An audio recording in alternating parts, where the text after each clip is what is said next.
বন্ধুরা, assertion reasoning সিরিজে এটা আমাদের কনক্লুডিং লেকচার, লাস্ট লেকচার, যেটাতে আমরা লাস্ট 10টা মানে 41 থেকে 50 রিজনিং ডিসকাস করব।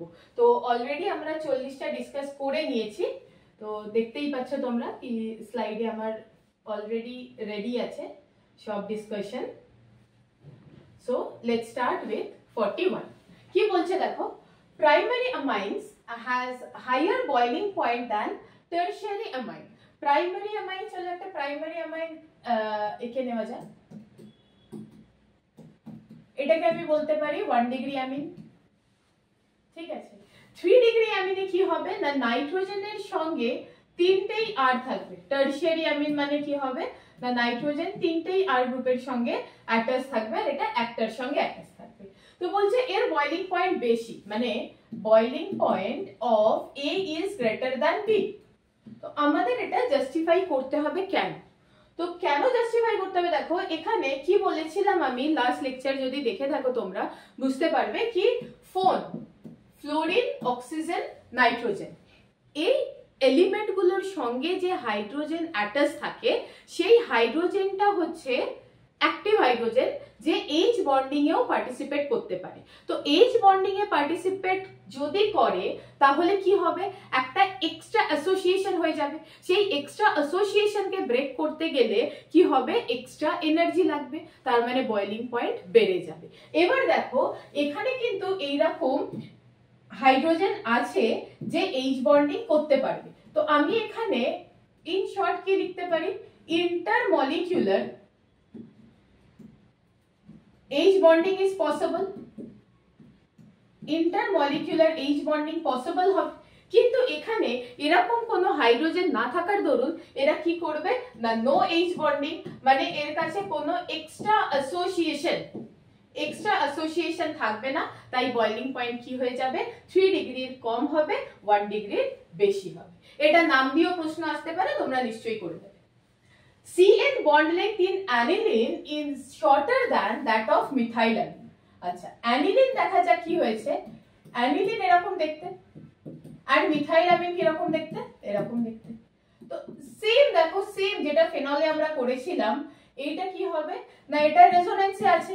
তো রেজোনেন্সে থাকার জন্য কি হবে না, এর একটা পার্শিয়াল ডাবল বন্ড নেচার চলে আসবে, plus minus lone pair, bond pair, bond pair, lone pair. কি করলাম, লোন পেয়ারটা বন্ড পেয়ারে নিয়ে এলাম, বন্ড পেয়ারটাকে লোন পেয়ার করে দিলাম। লোন পেয়ার মানে নেগেটিভ চার্জ। তো এই যে মাল্টিপল বন্ড হয়ে গেল, মানে ডাবল বন্ড ক্যারেক্টারের জন্য কি হবে, স্ট্রেংথ বেড়ে যাবে, বন্ড লেংথ কি হয়ে যাবে, ছোট হয়ে যাবে। তো আমরা এখানে এটা লিখতে পারি কি bond length, bond is inversely proportional to bond energy or bond strength। এই দেখো ডাবল বন্ডের এনার্জি বেশি, তো লেংথ কি হবে, ছোট হবে। ফাইন, এখানে এরকম কোনো রেজোনেন্স ফ্যাক্টর নেই। তো এখানের যে CN টা হবে তার থেকে এই যে CN, এইটার কি হবে, এই পার্শিয়াল ডাবল বন্ড ক্যারেক্টারের জন্য বন্ড লেংথটা কি হয়ে যাবে, ছোট হয়ে যাবে, কম্প্রেস হয়ে যাবে। ওকে, next, aryl halides are less reactive towards substitution reaction। aryl halide কিরকম দেখতে হয়, এটা এরকম ধরো X। তো এ যে কার্বনের সঙ্গে অ্যাটাচড আছে, এই কার্বনটার হাইব্রিডাইজেশন কি বলতো, sp2। তো আমি বলতে পারি কি CsP2X, এই যে বন্ডটা, এটা stronger than, this bond is stronger than CsP3X bond. এটা কোথায় থাকে, ধরো আমি এটার সঙ্গে কম্পেয়ার করে একটা এরকম কম্পাউন্ড লিখলাম। তো হয়তো তোমাদের বুঝতে এখানে একটু অসুবিধা হচ্ছে, তো আমি এরকম ভাবে লিখে দিচ্ছি। তো এই যে বন্ডটা, এই বন্ডে যে কার্বন আছে সেই কার্বনটা কিন্তু sp3 হাইব্রিডাইজড। তো এর থেকে এর বন্ডটা স্ট্রং হবে, নাম্বার 1। ফার্স্ট পয়েন্ট হচ্ছে এটা স্ট্রং হবে। নাম্বার 2 হচ্ছে যে এই রেজোনেন্সের জন্য কি হবে না, একটা পার্শিয়াল ডাবল বন্ড ক্যারেক্টার থাকবে। তো রেজোনেন্স যে হচ্ছে, রেজোনেন্স এর জন্য কি হয়ে যাবে না, একটা পার্শিয়াল ডাবল বন্ড ক্যারেক্টার হয়ে যাবে, ঠিক আছে।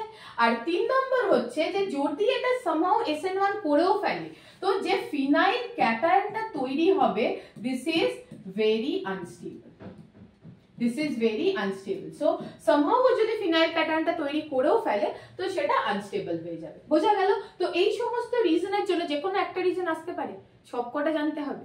তো যে এই সব রিজনের জন্য কি হচ্ছে না অ্যারাইল দেবে না। আর সেম কোয়েশ্চেন আসতে পারে কি যে অ্যারাইল হ্যালাইড, শুনে নাও, যদি সিলভার নাইট্রেট দাও তো নরমালি সিলভার আর হ্যালোজেনের মধ্যে একটা ভালো বন্ডিং আছে, ওদের মধ্যে একটা খুব সুন্দর একটা ভালো কেমিস্ট্রি আছে। ধরো Cl এ কি করে না একটা হোয়াইট পিপিটি দেয়, ঠিক আছে। AgBr এ একটা লাইট ইয়েলো পিপিটি দেয়, এন্ড AgI এর একটা সুন্দর ইয়েলো পিপিটি দেয়, সুন্দর ইয়েলো পিপিটি দেয়, এটা পেল ইয়েলো দেয়, এটা হোয়াইট দেয়। তার মানে আমরা আইডেন্টিফাই করতে পারি কি হ্যালাইড আছে কিনা, কিন্তু এ দেবে না। এ কেন দেবে না?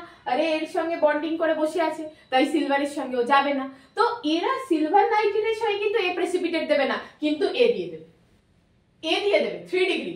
তো 3 ডিগ্রি আছে যখন, 3 ডিগ্রি আছে যখন এ কিন্তু দিয়ে দেবে, ও দিতে পারবে না। তো এইবারে ধরো এই যে লেকচারটা হয়ে যাবে না, 50 যে রিজনিং এক জায়গায় লিখেছো, একদম লিখে রেখেছো তো ক্লিয়ার, ওটার সঙ্গে একটু টাইম স্পেন্ড করবে, তাহলে দেখবে রিলেটেড সমস্ত কনসেপ্ট ডেভেলপ হয়ে যাবে।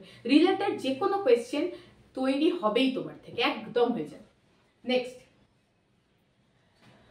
অ্যামাইড বলছে কিরকম দেখতে অ্যামাইডকে, C double bond O NH2, এটা বলছে কি weaker base than ethyl amine.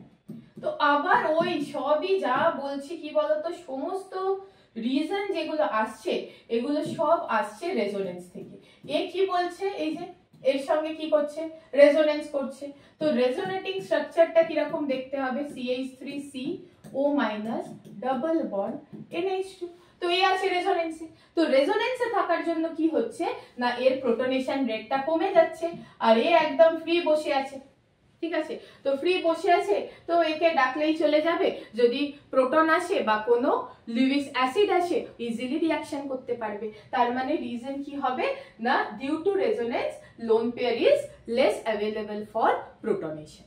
Okay. 45 trimethylamine reacts with BF3। আচ্ছা, ট্রাইমিথাইলামিন কেমন দেখতে আগে সেটা বানিয়ে ফেলি। একটা লোন পেয়ার থাকবে আর এরকম ট্রাইমিথাইলামিন উইথ আ লোন পেয়ার। এবার কি বলছে, ট্রাইফিনাইলামিন। আচ্ছা, ট্রাইফিনাইলামিন মানে বলছে একটা নাইট্রোজেনের সঙ্গে 3খানা বেনজিন রিং। দেখো 3খানা বেনজিন রিং, ওকে, 3খানা বেনজিন রিং আর লোন পেয়ার। এবার আশা করি উত্তরটা তোমরা পেয়ে গেছো। অনেকক্ষণ ধরে রেজোনেন্সের স্টোরি চলছে, এবার এন্ড আপ একদম লাস্টে স্লগ ওভারে এসে গেছে 45। তো এবারে তোমরা নিশ্চয়ই বলে দেবে কি, নিশ্চয়ই বলেও দিয়েছো কি এই যে 3খানা এই যে লোন পেয়ার আছে এর রেজোনেন্স উইথ 3 বেনজিন রিং, 3 জনের সঙ্গে একদম খেলিয়ে রেজোনেন্স করছে। আর এর কি হচ্ছে না, এ হচ্ছে কি করবে না BF3। আচ্ছা, একটা ব্যাপার বলে নেওয়া দরকার, BF3 বেটা এখানে কি হচ্ছে বলতো, BF3 is a Lewis acid। কেন Lewis acid না, এখানে কি হচ্ছে না, it is sp2 hybridized with a vacant orbital, with a vacant orbital। তো এই যে vacant orbitalটা হচ্ছে, vacant orbitalটা কেন হচ্ছে, because it is incomplete octet, incomplete octet। Incomplete octet না রে, তো 3টে বন্ড করেছে, তো 3টে বন্ড করেছে মানে 6টা ইলেকট্রন, 8টার থেকে 2টো কম আছে। That is why this type of lower, এইগুলোকে বলা হয় কি, এগুলো অক্টেটকে ভায়োলেট করছে। এই ধরনের যে কম্পাউন্ড গুলো না, ধর BF3 AlCl3, এরা অক্টেটকে ভায়োলেট করছে, এগুলোকে বলা হয় হাইপোভ্যালেন্ট কম্পাউন্ড, মানে ওর ভ্যালেন্সি কম, মানে কম আছে, হাইপোভ্যালেন্ট কম্পাউন্ড। তো এই যে কম্পাউন্ড গুলো এরা খুব ভালো লুইস অ্যাসিড জেসা বিহেভ করতে পারে। কেন লুইস অ্যাসিড না, এ কি করবে, এর কাছে খালি ঘর আছে, এর কাছে একটা এক্সট্রা লোন পেয়ার আছে, সুন্দর করে কি করবে, এর ভ্যাকেন্ট অরবিটালের মধ্যে লোন পেয়ারটাকে দেবে ঢুকিয়ে। তো সেই জন্য এখানে কি হবে, অ্যাসিড বেস রিঅ্যাকশন হতে পারবে। ব্যাপারটা তো বোঝা গেল, ব্যাকগ্রাউন্ড কেমিস্ট্রিটা। কিন্তু এর কাছেও লোন পেয়ার আছে, বাট এর লোন পেয়ার একবার এর সঙ্গে খেলছে, একবার এর সঙ্গে খেলছে, একবার এর সঙ্গে খেলছে। সো 3টে বেনজিন রিং এর সঙ্গে খেলিয়ে রেজোনেন্সের জন্য এ প্রোটনেশনে অ্যাভেলেবল নেই আছে, মানে নেই আর কি। তো সেই জন্য এটা কি হয়ে যাবে না, এটা BF3 সঙ্গে রিঅ্যাকশন করবে না। তো প্রথমে কোয়েশ্চেনটাকে একটু ভেঙে নিয়ে বুঝতে হবে যে BF3 কি করছে না লিউইস অ্যাসিডের মতো কাজ করছে, আর এখানে যে অ্যামিন সে কি করছে না লিউইস বেসের মতো কাজ করছে। তো লিউইস অ্যাসিড বেস রিঅ্যাকশন হচ্ছে ফার্স্ট পয়েন্ট। সেকেন্ড পয়েন্ট হচ্ছে অ্যাভেলেবিলিটি অফ লোন পেয়ার। ঠিক আছে, next, aniline fails to participate in FC। এটা দারুণ প্রশ্ন, এটাও কিন্তু ওই লিউইস অ্যাসিড বেসেরই প্রশ্ন দিয়ে আমরা একদম সুন্দর করে এক্সপ্লেন করে দেবো। অ্যানিলিন এবার FC রিঅ্যাকশনে লাগে কি, ফ্রিডেল-ক্রাফট রিঅ্যাকশনে চাই ওটা অ্যাসাইলেশন হোক চাই ওটা অ্যালকাইলেশন হোক, কি লাগবে না RCl or RC double bond O Cl। এটা হচ্ছে কি না অ্যালকাইল ক্লোরাইড, এটা হচ্ছে অ্যালকাইল ক্লোরাইড, আর এটা কি হচ্ছে, এটা হচ্ছে অ্যাসাইল ক্লোরাইড। অ্যাসাইল ক্লোরাইড এই দুটোই অ্যাকচুয়ালি কার প্রেজেন্সে রিঅ্যাকশন করবে, আসল অনুঘটকটা কে, আসল ক্যাটালিস্ট হচ্ছে AlCl3। ওই same story, it is a hypovalent compound, তার সঙ্গে একটা খালি রুম আছে, because the hybridization is sp2। sp2 trigonal planar 120 degree bond angle সব জানা আছে, যদি না জানা থাকে বন্ডিং এর লেকচারে গিয়ে দেখে নিতে পারো। ঠিক আছে, তো এবারে সেম স্টোরি, এর কাছে লোন পেয়ার আছে আর এর কাছে খালি ঘর আছে, তো এই কি করবে, প্রথমেই একটা লিউইস অ্যাসিড বেস রিঅ্যাকশন করে নেবে। কিরকম রিঅ্যাকশন করবে, Lewis acid Lewis base reaction করে একটা কোঅর্ডিনেট বন্ড তৈরি করে দেবে। একটু ভালো করে দেখাই, হ্যান্ডরাইটিংটা খুবই খারাপ তো একটু ভালো করে দেখাই, কি এরকম, আর তার সঙ্গে AlCl3 এর একটা ভেকেন্ট অরবিটাল। তো এটা সুন্দর করে কি করবে না কোঅর্ডিনেট বন্ড, কোঅর্ডিনেট বন্ড। এবার লেখাটা একটু বেটার লাগছে না, বোঝা যাচ্ছে তো? হ্যাঁ, তো কি করবে না এখানে লিউইস অ্যাসিড বেস রিঅ্যাকশন করে কোঅর্ডিনেটেড বন্ড করে দেবে। আর ক্যাটালিস্ট তো আমরা দিই অল্প অ্যামাউন্টে, এবার ও যদি ক্যাটালিস্টটাকে কনজিউম করে বসে থাকে তাহলে রিঅ্যাকশনের রেট কে বাড়াবে, রিঅ্যাকশন হবেই না। নিউক্লিওফাইলে জেনারেট হয়, ইলেকট্রোফাইলে জেনারেট হবে না। ইলেকট্রোফাইল জেনারেট করবে হচ্ছে AlCl3। প্রিভিয়াস লেকচারে আমি পুরো বলে দিয়েছি কি কিভাবে ইলেকট্রোফাইল জেনারেট হবে। ঠিক আছে, তো ইলেকট্রোফাইল জেনারেটই করতে পারবে না, ক্যাটালিটিক অ্যাক্টিভিটিকে কি করবে, লস করে দেবে। তো ইন শর্ট এখন কি লিখবে, number 1, the catalyst in FC reaction is AlCl3 anhydrous, which is a Lewis acid. Aniline is a Lewis base. So there will be an acid-base reaction between aniline and the catalyst of FC reaction. বোঝা গেল? তাহলে কি হবে না catalyst function করতে পারবে না। That is why FC reaction হয় না aniline, alkylation হয় না, acylation হয় না। Aniline readily react with bromine to form 2,4,6 tribromoaniline। এখানে হয় কি বলতো, এই যে 5টা রিঅ্যাকশন আগের লেকচারতে বলেছিলাম কি sulphonation, nitration, halogenation, FC alkylation, FC acylation, এর মধ্যে একটা রিঅ্যাকশন হচ্ছে ব্রোমিনেশন, একটা রিঅ্যাকশন হচ্ছে ব্রোমিনেশন। এটা কিন্তু ইলেকট্রোফিলিক অ্যারোমেটিক সাবস্টিটিউশনের মেকানিজম ফলো করে। ঠিক আছে, এবারে নরমালি কি হয়, একটা লিউইস অ্যাসিড ক্যাটালিস্ট লাগে ক্লোরিনেশন বা ব্রোমিনেশনের জন্য লাগে, মানে এটা একটা রিকোয়ারমেন্ট। কেন না ইলেকট্রোফাইল জেনারেট করতে হয়।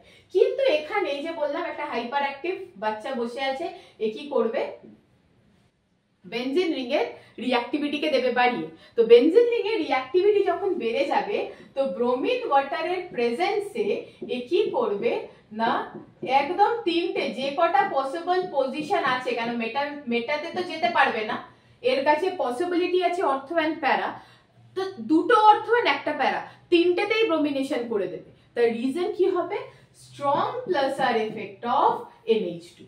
NH2 যে স্ট্রং একটা ইলেকট্রন ডোনেটিং প্লাসার এফেক্ট আছে সেটা রিঅ্যাক্টিভিটি অফ বেনজিন রিংকে বাড়িয়ে দেবে টুয়ার্ডস ইলেকট্রোফাইল। কেন না ইলেকট্রোফাইল যে হবে তার তো ইলেকট্রনের প্রয়োজনীয়তা আছে, আর অ্যানিলিন বলছে তুই নে ইলেকট্রন, আমার কাছে লোন পেয়ার আছে, আমি ইলেকট্রন একদম বেনজিন রিং এ রেজোনেন্সের জন্য ডোনেট করে দিচ্ছি, তো electrophile can easily attack the benzene ring. তো এটা হলো স্টোরি। নেক্সট, ট্রাইমিথাইলামিন বয়েলস। আচ্ছা, ট্রাইমিথাইলামিন বানিয়ে ফেলা যাক। ট্রাইমিথাইলামিন কিরাম দেখতে হয় এরকম, ঠিক আছে। ট্রাইমিথাইলামিন বলছে বয়লিং পয়েন্ট কত না 276 কেলভিন। while n-propylamine, n-propylamine কিরকম দেখতে হবে 1 2 3 NH2, এটা n-propyl, ঠিক আছে। n-propyl এরকম ভাবে লিখে দিই CH3 CH2 CH2 NH2, n-propylamine। এর বয়লিং পয়েন্ট কত বলছে বলো তো 322 কেলভিন এটা বলছে। তো এক্ষেত্রে দেখো কোনো হাইড্রোজেন ফোনের সঙ্গে অ্যাটাচ নেই। ফোন মানে ফ্লোরিন অক্সিজেন নাইট্রোজেনের সঙ্গে কোনো হাইড্রোজেন কিন্তু অ্যাটাচ নেই। তার মানে আমরা কনক্লুড করতে পারি no intramolecular H bonding, intermolecular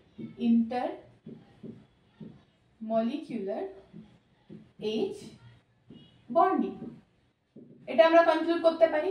কিন্তু এখানে কি হয়ে যাবে, এখানে এই যে হাইড্রোজেন এটা ইলেকট্রোনেগেটিভ নাইট্রোজেনের সঙ্গে অ্যাটাচ আছে, তাহলে এ কি করবে না ইন্টারমলিকুলার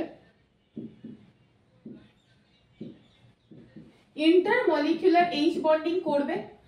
এই ইন্টারমলিকুলার H বন্ডিং করার জন্য কি হবে, অ্যাসোসিয়েশন বেড়ে যাবে। অ্যাসোসিয়েশন বেড়ে গেলে মানে দুটো মলিকিউলের মধ্যে কি হবে না এই যে নাইট্রোজেন যে লোন পেয়ারটা আছে এ কি করবে আরেকটা অ্যামিনের যে হাইড্রোজেন দেখতে পাচ্ছ তার সঙ্গে কি করবে অ্যাসোসিয়েশন করবে।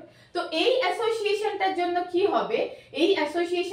কি হবে, বেশি এনার্জি লাগবে এই বন্ডটা এই অ্যাসোসিয়েশন ব্রেক করার জন্য। তাই জন্য বয়লিং পয়েন্ট কি হবে বেড়ে যাবে। তাই এটার বয়লিং পয়েন্ট বেশি কার n-propyl অ্যামিনের আর এর boiling point com. Next, methylamine in water reacts with ferric chloride to precipitate ferric hydroxide, ঠিক আছে। তো মিথাইলামিন দেখো প্রথমে তো মিথাইলামিনের সঙ্গে ওয়াটারের রিঅ্যাকশন করানো যাক। এরকম ভাবে কেন লিখলাম ওয়াটারটাকে হাত পা ছড়িয়ে, কেন লিখলাম বলতো, কেন এটা হচ্ছে কি বেস আর ওয়াটার অ্যাম্ফোটেরিক হচ্ছে সুবিধেবাদী, যখন যেরকম দরকার সেরকম করবে। যদি বেস থাকে তো অ্যাসিডের মতো বিহেভ করবে, যদি অ্যাসিড থাকে তো বেসের মতো বিহেভ করবে। তো এই ধরনের নেচারকে বলা হয় অ্যাম্ফোটেরিক নেচার। তো ওয়াটার কি না ওয়াটার হচ্ছে অ্যাম্ফোটেরিক। তো এবার কি হবে না এ তো অ্যাসিড, এ একটা প্রোটনকে নিয়ে নেবে। তো এখন যেটা দেখতে হবে কিরাম দেখতে হবে বলতো NH3 প্লাস and এর যে কাউন্টার আয়ন সেটা কি হয়ে যাবে OH মাইনাস। বোঝা গেল, একটা অ্যাসিড বেস রিঅ্যাকশন হয়ে গেল বিকজ ওয়াটার ইজ অ্যাম্ফোটেরিক। নিশ্চয়ই তোমার এটা জানা ছিল, ওয়াটার ইজ অ্যাম্ফোটেরিক, ঠিক আছে। তো এটা তোমার জানা ছিল নিশ্চয়ই। যাই হোক, তো এবার দেখা যাক এখানে কি CH3NH2 প্লাস OH মাইনাস। এবার তুমি কি দিচ্ছ এখানে, তুমি এখানে দিচ্ছ হচ্ছে FeCl3। তো FeCl3 Fe plus Cl3 minus মানে 3 পজিটিভ আর এটা কি হয়ে যাবে -1 ইনটু 3। তো এ কি করবে ফেরিক হাইড্রোক্সাইডের এ তো OH মাইনাস পেয়ে যাবে। তো ফেরিক হাইড্রোক্সাইড ইজ ইনসলিবল, তো ফেরিক হাইড্রোক্সাইডের একটা ব্রাউন প্রেসিপিটেট হয়ে যাবে আর এখানে আয়নটা যেটা হবে সেটা এক্সচেঞ্জ হয়ে যাবে। সেটা নিয়ে আমাদের মাথা ঘামানোর দরকার নেই। আমাদের যেটা দরকার কি কেন ফেরিক হাইড্রোক্সাইড প্রেসিপিটেট দিচ্ছে এর সঙ্গে, because it is a base. এ কি করবে এই অ্যাকুয়াস মিডিয়ামে OH মাইনাস জেনারেট করবে যার সঙ্গে Fe3+ রিঅ্যাকশন করবে করে একটা রেডিশ ব্রাউন টাইপের একটা প্রেসিপিটেট দিয়ে দেবে। বোঝা গেল, এটা হচ্ছে ব্যাকগ্রাউন্ড। আরে লাস্ট পৌঁছে গেছি আমরা একদম half century 50 last question. Before nitration aniline is converted to acetylene. আমরা জানি সবাই কি অ্যানিলিনকে কি করা হয় না NH2 এর সঙ্গে তুমি যদি acyl chloride in presence of pyridine reaction করাও তো যে বস্তুটা তৈরি হয় সেটা হচ্ছে অ্যাসিটাইলাইন, এটাকে বলা হয় অ্যাসিটাইলাইন। তো ওই যে বললাম যে NH2 এটা খুব চঞ্চল একটা বাচ্চা যে কি করবে না রিং এর অ্যাক্টিভিটি বাড়িয়ে দেবে। তো রিং এর অ্যাক্টিভিটি কমানোর জন্য ওকে কি করা হচ্ছে, আরো একটা কোন রকম ইনভলভমেন্ট দেওয়া হচ্ছে। সর্বক্ষণ ফোনে পড়ে আছে বাচ্চাটা, তো তাকে একটা সিঙ্গিং ইনস্ট্রুমেন্ট দিয়ে দাও, তো কিছুটা এখানেও বিজি থাকবে। তো এই কনসেপ্টটা হচ্ছে অনেকটা ওরকম কি আমি পুরোপুরি রিং এর মধ্যে পুরো কনসেন্ট্রেশনটা ছিল, তো আর একটা গ্রুপ ইন্ট্রোডিউস করো যে কি এখানে ক্রস রেজোনেন্স হয়ে যাবে, তো রেজোনেন্সটা বেনজেন রিং এ কমে যাবে, তো যতটা অ্যাক্টিভেশন ছিল ওটা কিছুটা কমে যাবে। এখন নর্মালি নাইট্রেশন হতে পারবে। আদারওয়াইজ কি হতো, এখানে oxidising HNO3 is a good oxidising agent also, তো রিং ব্রেক করে যেত। সেই জন্য নাইট্রেশনের আগে কি করা হয়, অ্যাসিটানিলাইডে কনভার্ট করে নেওয়া হয়। প্রশ্নটা এভাবেও আসতে পারে কি NH2 কে প্রোটেক্ট করে নেওয়া হয়। ঠিক আছে, তো সাকসেসফুলি আমরা 50টা রিজনিং কমপ্লিট করলাম। আশা করি এই রিজনিং গুলো যদি একটু ভালো করে লিখে প্র্যাকটিস করো তাহলে অনেক রকম কোয়েশ্চেন কভার হয়ে যাবে। এটা শুধুমাত্র অ্যাসারশন রিজনিং কিন্তু নয়, মাঝে মাঝে আমি অনেক বেসিকও বলেছি, মেকানিজম বলেছি, রিয়াকশন বলেছি। তো একটা জায়গায়, কেন এটা যেহেতু তোমাদের কাছে বারবার দেখার অপশন আছে, তাই একটা জায়গায় ভালো করে লিখে প্র্যাকটিস করো। আর নেক্সট আমি যেটা বানাতে চলেছি সেটা খুব প্রবলেম হয় কি দুটো ফাংশনাল গ্রুপের মধ্যে কি করে ডিস্টিংগুইশ করবে, তো সেটা তোমরা নেক্সট সিরিজে পেয়ে যাবে। Thank you everyone.